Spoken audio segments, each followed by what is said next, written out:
Assalamualaikum warahmatullahi wabarakatuh. Alhamdulillah. Alhamdulillah alladzi bi ni'matihi tatimmu shalihat. Allahumma salli wa sallim wa barik wa an'im ala abdika wa habibika nabiyina Muhammadin wa ala alihi wa sahabatihi wa man sara bihudahu wa tamassaka bisunnatihi ila yaumiddin, amma ba'd. Jamaah rahimani wa rahimakumullah wa hafidhakumullahu jami'an. Tanpa terasa kita melewati hari-hari bulan Ramadan yang mana Ramadan tinggal hitungan hari ke depan. Ada seorang ulama mengatakan, arbahur Ramadan min dakhirati al-insan. Keuntungan di bulan Ramadan merupakan sebuah tabungan bagi manusia. Fastaksiru minal arbah, maka perbanyak untuk kita mengambil keuntungan di dalam bulan Ramadan.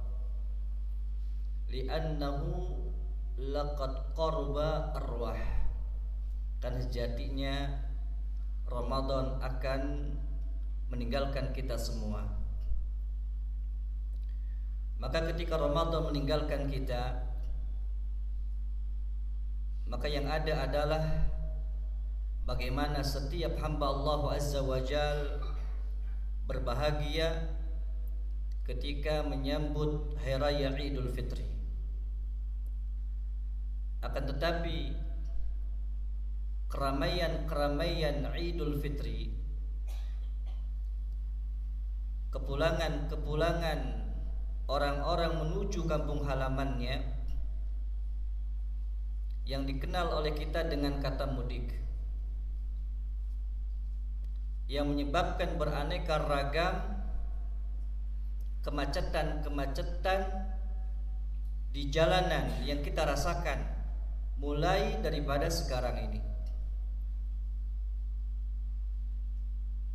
Tentunya kondisi manusia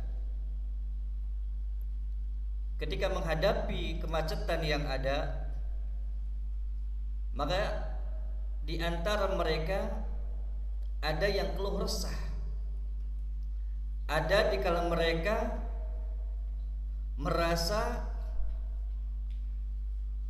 kepayahan dan lain sebagainya.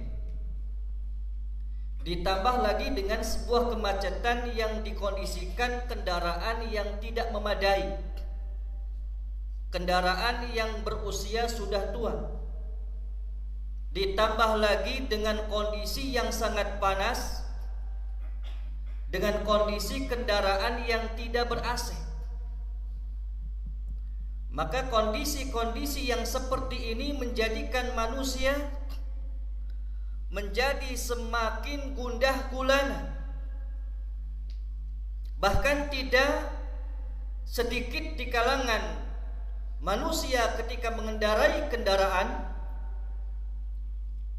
ada membunyikan klakson dengan keras, ada lagi mungkin dengan ucapan-ucapan yang tidak sedap untuk didengar. Bahkan bisa jadi muncul sebuah ejekan-ejekan kepada teman yang ada di depannya atau di sampingnya atau di belakangnya. Ini kondisi kemacetan ketika kita alami di dunia. Mungkin ketika di dunia kita masih ada usaha solusi untuk menyelesaikan kemacetan tersebut, dan kemudian kita mencari jalur-jalur alternatif yang mungkin bisa menjadikan kemacetan itu terurai. Ini kita rasakan ketika di dunia. Bagaimana kondisinya ketika kondisi kita di padang mahsyar, ketika kita dikumpulkan oleh Allah Azza wa Jal, yang dimana kondisi pada waktu itu Rasulullah sallallahu alaihi wasallam pernah menyatakan, yuhsyarun nasu yaumal qiyamati huffatan urratan gurla. Dikumpulkannya manusia pada hari kiamat kelak dalam kondisi huffat, dalam kondisi dia tidak beralas kaki, urrat, dalam kondisi dia tidak berkhitan, atau dalam kondisi tidak berpakaian, wa gurla, dan dalam kondisi dia tidak berkhitan. Maka di sini Rasulullah sallallahu alaihi wasallam mengatakan, inna awwala man yaksu yaumal qiyamah Ibrahim. Maka ketika kondisi manusia dalam kondisi telanjang, dalam kondisi tidak beralas kaki, dalam kondisi tidak berkhitan, maka di sini Nabi Ibrahim alaihi salam disebutkan Rasulullah sallallahu alaihi wasallam memberikan pakaian pada hari kiamat kelak. Maka kondisi ini adalah kondisi yang betul-betul setiap kita mempersiapkan. Ditambah lagi dengan kondisi yang dimana Allah Azza wa Jalla mendekatkan matahari sejarak 1 mil di atas kepala kita semuanya. Sampai-sampai Rasul sallallahu alaihi wasallam mengatakan bahwa ketika manusia dikumpulkan di padang mahsyar, matahari didekatkan oleh Allah Azza wa Jalla sebatas sejarak 1 jengkal atau 1 mil di atas kepala kita semuanya. Keringat-keringat mereka beraneka ragam. Ada yang sampai kepada mata kaki, ada yang sampai pula kepada lutut, sampai kepada punggung, bahkan sampai pula kepada mulut-mulut mereka, sampai Nabi sallallahu alaihi wasallam menyebutkan dengan tangannya, mengisyaratkan bahwasannya keringat manusia pada waktu itu hampir menenggelamkan mereka semuanya. Ditambah lagi kita sedang proses perhitungan amal-amal kita ketika di dunia. Kondisi macet, tidak bisa kita mendahului satu dan yang lainnya. Ditambah lagi dengan matahari yang begitu panas. Kemudian disitulah Rasulullah sallallahu alaihi wasallam menyampaikan dalam sebuah hadis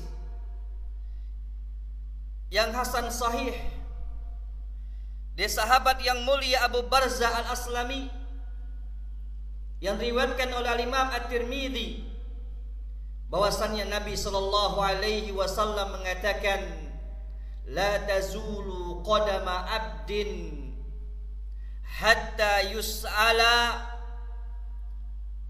an arba'in. Tidak bergeser kedua kaki daripada hamba Allah Azza wa Jalla sampai dia ditanya terkait dengan 4 hal yang penting. Pertanyaan yang pertama adalah an umrihi fi ma afnah. Umur yang Allah berikan kepada kita semuanya, untuk apa kita habiskan? Untuk apa kita pergunakan? Yang dimana umur manusia, Rasulullah sallallahu alaihi wasallam pernah mengatakan, inna a'mari ummati ma baina 60 ila 70 wa qalla ma yajuzu dalika. Sejatinya umurnya manusia di kalangan umatku, kata Rasul sallallahu alaihi wasallam, antara 60 sampai 70 tahun saja, dan sangat sedikit yang melewati daripada itu semuanya. Oleh karena itu, di antara bentuk rahmat Allah Azza wa Jalla, Allah jadikan satu malam di 10 hari terakhir setiap tahunnya, yaitu di bulan Ramadan, Allah memanjangkan umur manusia dengan pahala yang berlipat ganda yang sangat luar biasa. Umur boleh pendek, akan tetapi amalan banyak. Sebagaimana Rasulullah sallallahu alaihi wasallam pernah menyatakan, khairun nas man tala umruhu wa hasuna amaluhu. Sebaik-baiknya manusia yang Allah berikan umur, kemudian amalan-amalannya baik semuanya. Kemudian yang berikutnya, Allah Azza wa Jalla menanyakan tentang ilmunya. An ilmihi mada amila bih. Tentang ilmu yang sudah dia pelajari, yang dia pelajari dari orang tuanya, yang dia pelajari di sekolah-sekolahnya, yang dia pelajari dari masyarakat yang ada di sekitarnya. Apa yang dia pelajari, apa yang dia amalkan dari apa yang telah dia dapatkan dari ilmunya tersebut. Jangan-jangan orang punya ilmu tetapi dia tidak mengamalkan ilmunya. Jangan-jangan dia punya ilmu akan tetapi ilmu tersebut dalam rangka untuk membodohi orang-orang yang tidak tahu di sana. Maka ini akan ditanyakan oleh Allah Azza wa Jalla terkait dengan umur. Untuk apa dia habiskan, untuk apa dia pergunakan. Kemudian yang berikutnya, Rasulullah sallallahu alaihi wasallam menyampaikan bahwasannya Allah akan menanyakan terkait dengan harta. Pertanyaan harta itu ada dua. Min aina iqtasabahu wa fima anfaqahu. Harta yang dia dapatkan, dari mana dia hasilkan tuh harta, dan kemana harta itu dikeluarkan. Dan kita berlindung kepada Allah Azza wa Jalla ketika kita menggunakan harta tersebut kepada sesuatu yang diharamkan oleh Allah Azza wa Jalla. Dan kita berlindung kepada Allah Azza wa Jalla, jangan sampai harta yang kita dapatkan harta yang tidak tahu halal dan haramnya. Baginda Rasulullah sallallahu alaihi wasallam pernah menyatakan, min asratis saah, di antara tanda-tanda hari kiamat, atau dalam lafaz yang lain disebutkan oleh baginda Rasul sallallahu alaihi wasallam bahwa sayati zamanun 'alan nas la yubalil mar'u min aina akhadal mala amin halalin aw min haram. Akan datang satu zaman kepada kalangan kita semuanya yang dimana manusia tidak peduli dari mana harta dia dapatkan, amin halalin aw min haram, apakah harta yang dia dapatkan dari halal ataukah dari jalan yang haram. Kemudian setelah itu Allah akan menanyakan kepada dia, wa fi ma anfaqahu, kemana harta dia berikan, kemana harta dia infakkan. Bahkan disebutkan bahwasannya Rasulullah sallallahu alaihi wasallam mengatakan, mengutipkan pernyataan bahwasannya mali hartaku, apa yang aku makan habis dan apa yang aku infakkan akan tersisa, dan kita akan mendapatkan hasil apa yang telah kita infakkan di jalan Allah Azza wa Jalla. Kemudian yang berikutnya, pertanyaan yang keempat, baginda Rasulullah sallallahu alaihi wasallam mengatakan, wa an jismihi fi ma ablah, tentang badannya, tubuhnya, untuk apa dia habiskan, untuk apa dia pergunakan. Apakah dia pergunakan untuk ketaatan kepada Allah Azza wa Jalla, ataukah justru untuk kemaksiatan kepada Allah Azza wa Jalla?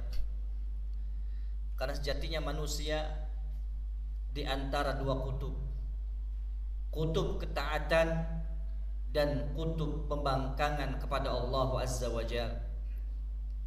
Qad aflaha man zakkaha wa qad khaba man dassaha. Berbahagialah ketika jiwa manusia senantiasa membersihkan dengan ketaatan kepada Allah Azza wa Jalla, dan celakalah manusia ketika dia jadikan jiwanya penuh dengan kotoran-kotoran sehingga dia menjadi hamba yang termasuk hamba yang dicela oleh Allah Azza wa Jalla. Jamaah rahimani wa rahimakumullah wa hafidhakumullah jami'an. Marilah kita semuanya, sebelum kondisi yang tergambarkan oleh baginda Rasul sallallahu alaihi wasallam kepada kita semuanya, mari kita persiapkan diri sebagaimana Rasulullah sallallahu alaihi wasallam pernah menyatakan, badiru bil a'mali fitanan kaqita'il lailil mudlib. Bersegeralah untuk kita semuanya melakukan sebuah amalan-amalan yang saleh sebelum datangnya fitnah, sebelum datangnya waktu yang menghalangi kita dari amalan-amalan saleh tersebut, sehingga kita tidak mampu untuk melakukan amalan-amalan saleh yang Allah berikan kesempatan pada kita semuanya. Maka jamaah rahimani wa rahimakumullah, marilah kita gunakan pula sisa-sisa hari-hari di bulan Ramadan ini dengan baik. Yang kita dapatkan akan kurangan dalam ibadah kita, di dalam doa kita, di dalam tilawatul Quran kita, di dalam sedekah kita, dalam infak kita, di dalam hal-hal yang baik, amaliyah yang baik yang mendapatkan ridhonya Allah Azza wa Jalla masih kurang. Maka pergunakanlah waktu yang tersisa ini. Mudah-mudahan Allah Azza wa Jalla memberikan kemudahan kepada kita, memberikan keistiqomahan kepada kita, dan Allah tutup Ramadan ini kita termasuk hamba-hamba yang dikabulkan akan apa yang telah kita berikan kepada Allah Azza wa Jalla. Mudah-mudahan bermanfaat. Wallahu ta'ala a'lamu bisawab. Subhanakallahumma bihamdika asyhadu an la ilaha illa anta astaghfiruka wa atubu ilaik. Assalamualaikum warahmatullahi wabarakatuh.